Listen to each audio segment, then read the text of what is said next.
Hey, we're so glad to have you here today as we conclude this series called God Help.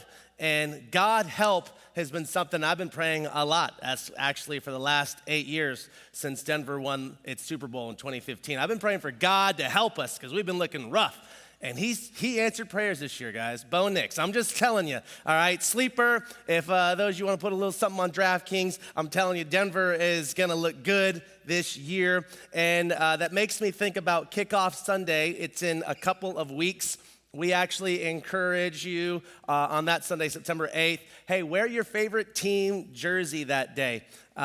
This is your chance. If you're an SEC fanatic, Alabama, Auburn fans, wear your stuff. Maybe you coach a team or whatever, your little league soccer team or whatever. This is your opportunity. It's so much fun on Kickoff Sunday, so I can't wait for that in a couple of weeks. And yesterday, some of you don't know, I get to work with church planners here in the state of Alabama. I'm a part of an assessment team that sits down, interviews guys, couples, to see if they're ready to plant a church in Alabama. And as I was sitting through that yesterday, I just couldn't help but just think about just our church, Cornerstone here, and just how much God has done through our time here. And I'm just so thankful for this church. And so I wanted you to know that I prayed for you yesterday and just so grateful for what God is doing here, and it's special. And so I was just having one of those moments where I was in my feels and no one else was there, but I just want you to know you were in my heart yesterday, and I pray for you a lot. And what a great way as we talk about God help. We're going to talk about an area that most people need help, most people want help, they don't know how to get it, and we're gonna talk about money.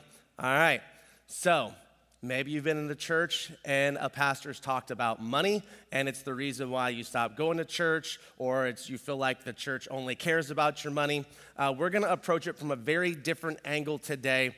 As a matter of fact, it's gonna be very practical. I wanna be able to help you experience freedom financially. As a matter of fact, this Wednesday, I have one more opportunity for our Money 101 class. If you want to be a part of it, it's 1 hour. I'll help you learn how to budget, how to get out of debt, and how to experience freedom financially.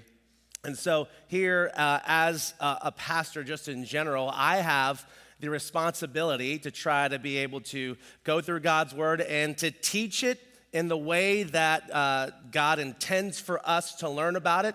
And this is an area that cannot be neglected. And I think lots of churches, lots of pastors have abused this topic. But this is what I want for you. I want you to experience something that most people don't get to experience, and that's God's blessing and his provision on your life. And I'm very passionate about this because no one ever taught me and my wife good financial just living. No one ever taught us what we were supposed to do. We just kept racking up debt, and everyone kept clapping us along the way, celebrating, oh yes, you deserve that, you need that, you should have had that, whatever the case might be, and we racked up a lot of debt. It took us 10 years to pay it all off, and then another 3 years to pay off our vehicles, and today, the only debt that my wife and I have is our house. Everything we pay for along the way. And I have to mention, we did all that on one income at about $50,000 a year. So it can be done. It just depends on the discipline you want to have in your life. But I want you to experience true freedom. And that's only done when you don't have debt. The average American today has over $104,000 in debt, not including their house. And on top of that, the average mortgage is $244,000. Even in Etowah County, we're seeing house prices like being ridiculous, right? You're like, yo, we're in Gadsden. Like even like we turn around looking at houses like, I didn't know we lived in California, right? Some of these house prices are kind of crazy, and just the percentages and things like that, it's wild. As in a matter of fact, breaking down debt by age, if you're 18 to 26, your average debts are almost $30,000. But then for those 27 to 42, I'm in that category right now, thankfully, on the high end of it. Your average debt is $125,000. Isn't it no wonder why your marriage is struggling? Do you know it's one of the main causes of divorce is financial hardship? And so at this point in time, you probably got new vehicles because you got babies and you got all your kids doing stuff and all the different things you need. It's very easy to rack up $125,000 in debt.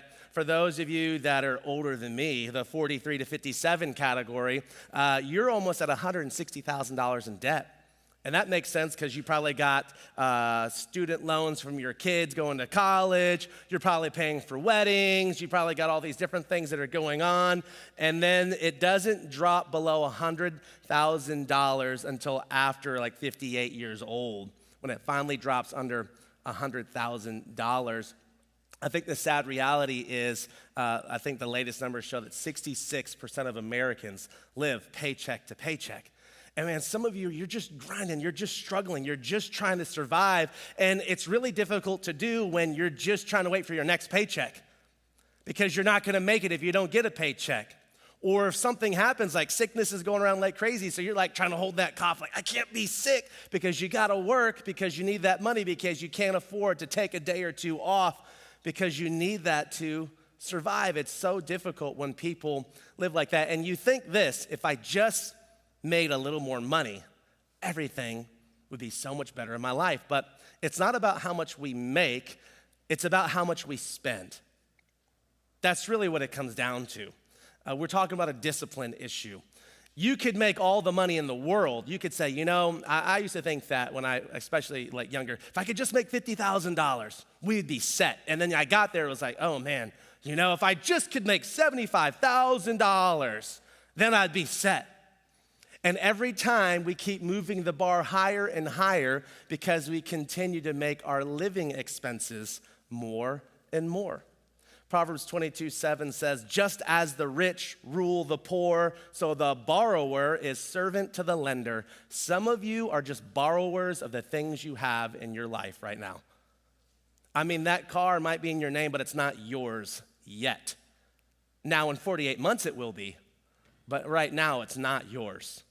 Hey, those things in your house that you got from Lowe's, it's not yours yet. You don't own it. Someone else owns it. And if you don't pay those bills, just watch and see. They'll come back and take it because it belongs to them. So I like to say it like this. We don't serve money. As a follower of Christ, we serve God. Money serves us as we serve God. Money's just a tool. Nothing wrong with money. There's nothing wrong with having a lot of money either. I pray that all of you in here would be extremely wealthy. We'd probably have a parking garage by now. You know what I'm saying? Like, nothing wrong with having money. It's how we use the money we have. And if we use the money we had in an appropriate way, I'm telling you, your life would be so much better than it is right now. And I want you to experience freedom. You know how nice it is to not pay a car payment any month?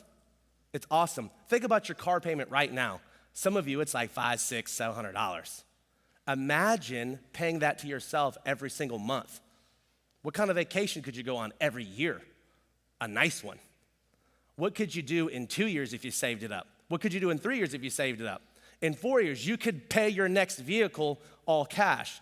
You can do it. It just depends on how you look at finances. When you look at Scripture, there are over 2,300 verses in the Bible that talk about money specifically. 2/3 of Jesus' parables had to do with money or possessions.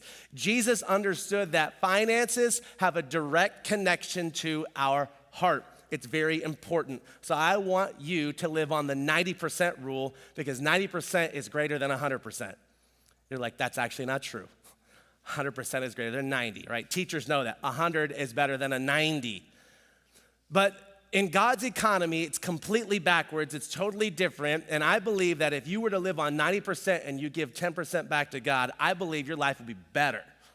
That God will actually take care of you in ways that you never experienced before. And some of you feel like that doesn't add up. I know as an Asian guy, I love numbers myself, right? I was pretty good at math. And I'm telling you, it doesn't make sense on paper, but only doing it in God's way do things make sense. God was always looking at things backwards. And so I want to read this to you because Paul, as he writes to the church in Corinth, it was a lot like America, very wealthy. They had anything they wanted, prominent. And he was reaching lots of people who were brand new to Christianity, so they were trying to learn. And Paul was trying to raise funds for the Jewish Christians because at that point in time, Jewish Christians were under intense persecution. As a matter of fact, they were experiencing intense racism. If you were a Jew, you couldn't even get a job just strictly based off their ethnicity. They were living in extreme poverty, and so they were raising money to be able to help these believers. And Paul comes to them, and he writes this in 2 Corinthians 9. Listen to verse 6. He says this as he's talking about money. He says, "Remember this, a farmer who plants only a few seeds will get a small crop." Right, we're coming off of farming season, right? This is like, we're all coming off, tomatoes or whatever the case might be.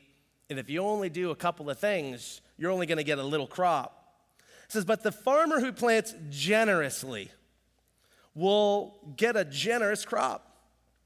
You must each decide in your heart how much to give. Don't give reluctantly or in response to pressure." And I think that right there is a telltale sign of what kind of church you're in, how they ask you to give. If you're responding to pressure, if you're responding with reluctance, if I was like, "Hey, take out your phones right now, and we ain't leaving this place until we raise $15,000. The Church Center app, pull it up. Have you downloaded it yet? We're gonna check your phones right now," right? Everyone give at least 1,000, okay? Whatever. He says, you should not give in response to pressure. Why? Because God loves a person who gives cheerfully. So if you give at this church and you're like, man, I'm gonna pass by the little offering thing over there, put it in there. There you go, God. Doesn't count. Doesn't count. You help the church out, but it doesn't count. God knows your heart. And so it's all about how you give. And listen, he says, hey, and God will generously provide all that you need, not want, all that you need. Then you will, what? Always have everything you need and plenty left over to share with others. Well, that's totally different because most of us be like, no, that's not true because at the end of the month, I have nothing to share with anybody. It's because you're looking at money the wrong way. And he goes on, he says this, as the scriptures say, they share freely and give generously to the poor. Their good deeds will be remembered forever. For God is the one who provides the seed for the farmer and then the bread to eat. You know, some of you are very skilled at what you do. And what Paul is saying here is the reason why you have those skills to be able to excel in your jobs is because God gave you the ability to excel in that job. You think, hey, look how awesome I am. Look how good I am. Look how smart I am. Look how strong I am. Look how intelligent. Look at the kind of connections I've made. No. You had none of that ability. God gave it to you. And because God gave it to you, you have excelled in your jobs. You've excelled in your businesses. You've excelled in terms of like you're moving up the ladder. It's like, man, this guy is just amazing. This lady's just incredible. Why have you excelled? Because God gave you the ability to excel. And so that's what he's saying here. Remember, God is the one who provided that seed. The farmer said, well, I bought that seed. Yeah, well, God's the one that made it anyways, and he gave you the ability to have the money to buy it in the first place. So we're already looking at our life in a different light of what we do. If you're successful at what you do, when's the last time you said, God, thank you that I'm good at blank? Thank you that I'm good at whatever. And he continues on. He says this, in the same way, God will provide and increase your resources and then produce a great harvest of what? Generosity in you. And he says, yes, you will be enriched in every way so that you will always be generous. And when we take your gifts to those who need them, they will thank God. We're talking about a life of blessing, and this is very important to distinguish the two because there are lots of pastors on TV. We would call them prosperity gospel teachers when they say, when you give, God's gonna give you back tenfold. And I'm not saying that to you today. You could give and be like, I'm gonna double down, like Pastor said that, and like, I'm gonna give and I expect God to give back now. No, that's a wrong heart attitude. We're giving to God And as we give to him, he takes care of us in everything that you need. And I can tell you over and over and over again how God has blessed us, not only financially, but with things that are going on in our family. Did you know this last year, 2023, all 5 of us in our family, we had a little sniffles and stuff, we not once had to go to the doctor for anything. That's Asian diet. No, I'm kidding. No. God just took care of us like with our health last year. He just took care of us. Like our vehicles and things like that. There's so many different things that I'm just saying to you when you live in this idea like this belongs to God anyways, and I'm gonna foster us and steward this the best that I can. I'm just telling you, God blesses you when you look at it that way. And so we wanna live with open hands. I think 10%, that's just a stepping point. I would love to be able to get to the spot one day where I could live on just 10% and give 90. How cool would that be? Could you just imagine, like, you walk into a restaurant and you just like, I'm about to pay for everyone's food, they don't even know it. How cool would that be? That would be amazing, right? And these are just dreams, but this is not something you have to be a millionaire to do. You could do this now if you lived in a way that would take you there. So we're gonna talk about 3 quick values and then we'll be done this morning. The first one is this: embrace the value of self-control. Husbands are already loving this. They're like, oh yeah, Pastor, how about self-control? We're gonna talk about Amazon here in a second, right? Talk about self-control. And I love it. Proverbs 25 says this: a person without self-control is like a city with broken down walls, right? So in other words, we've got to have self-control when it comes to our finances. And so we're gonna say a word that we teach this to our kids, and husbands, you hear it a lot. No. No. We're gonna learn to say no. So if you're gonna buy something and it's about $100 or less, you're gonna say no. I'm gonna wait 3 days. Just wait 3 days. That's all I'm saying. You see something you like, you wanna click it on the buy now on Amazon, just say, I'm gonna wait. I'm gonna practice self-control and I'm gonna wait just for 3 days.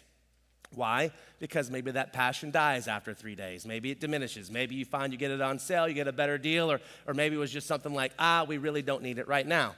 If it's $100 to $1,000, I'd say wait a week. Just wait a week. And if it's $1,000 or more, wait a month. When you practice that type of self-control, you look at finances differently and you realize some of the things that you want, you really don't need. That passion will die. So we want to embrace the value. It's a value to have self-control. We learn it in every other aspect of our life, but America is not about self-control. We're about indulgence. Treat yourself, right? Get what you want while the getting is good. And I'm telling you, you only hurt yourself later on. Here's the second value you need to embrace. Embrace the value of sacrifice. Embrace the value of sacrifice. That's actually one of our values here at Cornerstone is generosity. We say it like this: we want to give up the things that we love for things that we love more. Hey, you may love money, we need money to live, but we give openly because there are other things we love more than money, and it's what God is doing. It's the mission, it's the work.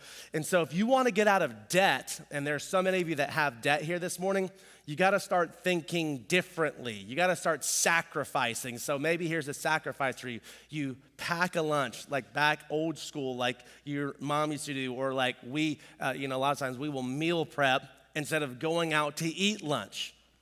You make coffee at home before you go out and just buy that $6 coffee. It's thinking differently. It's looking at your subscriptions and going, maybe I don't need that one because we don't use it all the time. Or maybe we don't need the fastest internet and your kids are like, no, we need that one. Maybe you don't need that one. Maybe you don't need that TV package, whatever. The problem is we ask the wrong questions. Here are the questions that we ask. How much down and how much will this cost me a month? How much do you need today so I can take it home right now? And then how much will this cost me every month? $37? Sweet, done. We're gonna practice sacrificing because each of us in this room is making a sacrifice every single day. Some of us are sacrificing our future joy for our current pleasure. You want fun today, but you will pay for it tomorrow. Or you can sacrifice today and enjoy your life later on. tomorrow. The average credit card debt is $6,500 with an interest of 27.62%. That's actually generous. Some of these things are over 30% now. The average payment that you're paying on your credit card is $272. Did you know if you just paid that, it would take you almost 3 years to pay it off? That's a total of $9,520 just in credit card. And that is not included if you add to it. We're just saying if you just pay this off at the average payment, it would take you 2 years and 11 months. Now, I want you to think about this because this is the way to think a little bit differently. Let's take that same $6,500. Let's say you didn't have it as credit card debt, but you actually had that with money. If you just invested it, it would be $7,741 in 2 years and 11 months just by investing it. You just made money by investing it. And if you invested that extra $272, you would have $18,467 in the same amount of time.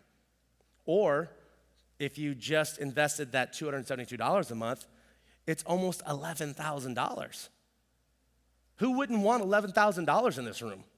All of us. You already have $11,000. It's going to your car. It's going to your credit card. It's going to Lowe's. It's going to Ashley Furniture. It's going to whatever credit card you have.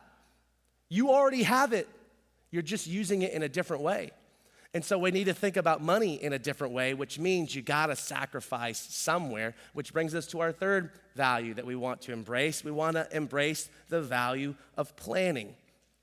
Proverbs 21:5 says, good planning and hard work lead to prosperity, but hasty shortcuts will lead you to poverty. It's really easy to get into debt. It's really hard to get out of debt. And without a plan, you're never gonna get forward. So I wanna give you just a 10,000-foot view of like, what's a plan, what's a way to get out of debt? Here's very quickly, and I break this down in this Money 101 class. First thing is this, you gotta create and you gotta live on a budget. Everyone's favorite word, gotta do it. You wanna get out of debt, gotta have a budget. You need to have $1,000 saved up as an emergency fund. I tell you how to do that. You gotta eliminate your overhead. You gotta get rid of debt. I'll tell you how to do that. You gotta build a reserve. You gotta plan for your future. That's just a quick 10,000-foot snapshot view. When you think about it like this, okay? The average person, just regular debts, you're talking it's $1,600. Just all different kinds of debt. Just if you took away debt, it's just $1,600. Like just the average person, you imagine that's a month. You're paying $1,600 a month. So that's your car and all the different things. You begin to add up your debt. Just go home and do that today. You might get sick, and that's a great thing. All right? I'm telling you to go get sick today by looking at what your outflow is to the debts that you have. The average person at $1,600 a month, that's $19,000 a year. $19,000 a year. You could be like going to Italy and all that junk. There's high wine dining. Like you have it right there. You already make the money to do it. You're just spending it on all your stuff. So there's a way to look at finances, God's way versus yours. And if you're going to build your life on Christ, that includes every area of your life, including finances. Every single area. And so this is just a challenge for you to look at your situation and go, do I like where I'm at? And do I want to make changes? Hey, some of you may be completely content with your debt, and that's great. One day your kids will pay it off. Or you can live differently, and you can look at finances differently, and you can have a life that everyone will look at and go, how did you do that? Well, it took some discipline. You had to embrace some different values. You had to sacrifice. You had to learn to say no. You had to start planning. And so I want to challenge you. And I do this every so often when I talk about finances, but every single time I do it, God does something really special in the lives of people that take this challenge, and it's a 90-day giving challenge. Here's what you're gonna do, all right? If you don't give anything, I'm gonna challenge you for the next 90 days, and you show up to church, just give something. Just give something, all right? If you currently give something, I would challenge you to give a percentage of your income. What does that mean? Well, $25 every month is a percentage of your income. That could be 1%, it could be 2%, whatever. If you give a percent, you're like, I don't give a percent. Well, if you give an X amount every single week or month or whatever, that's a percentage of your income. I would challenge you just to bump it up 1%. If you're like, oh, I did the math, I'm giving 4% right now. Hey, bump it to 5, just 1%. And maybe some of you need to just jump right in and just go straight up tithing. I'm gonna give 10% back to God. And maybe if you do tithe, there are some of you like where Aaron and I, we're at like 13% this year in giving.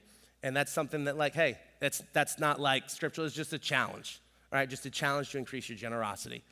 And again, I always say this because this is not a ploy for Cornerstone. If you think this is just a way for us to make more money and blah, blah, blah, blah, blah. Listen, we live in Etowah County where there are one church every 300 people. So you can pick any church on your way home and you give to that church and you keep coming here because we're going to invest in your kids. Your kids are going to grow in the Lord. You're going to grow spiritually. Things are going to change in your life. And I believe God's going to bless you as you honor him in this area of giving. Here's what I also believe, that after 90 days, if you feel like this was a bunch of garbage and like, I honored God with my money and nothing happened and my situation was worse and blah, blah, blah, then I would just say, you don't have to give anymore. It's not your household has nothing to do with me and God. That's between you and God. So if you feel like that was a bunch of garbage, then hey, after 90 days, don't give it all anymore. But if you are going to, maybe you take that connection card and just write 90-day giving challenge or giving challenge. And I'm gonna send you a gift in the mail this week. Yeah, we're gonna send you something, and I believe God's gonna bless you.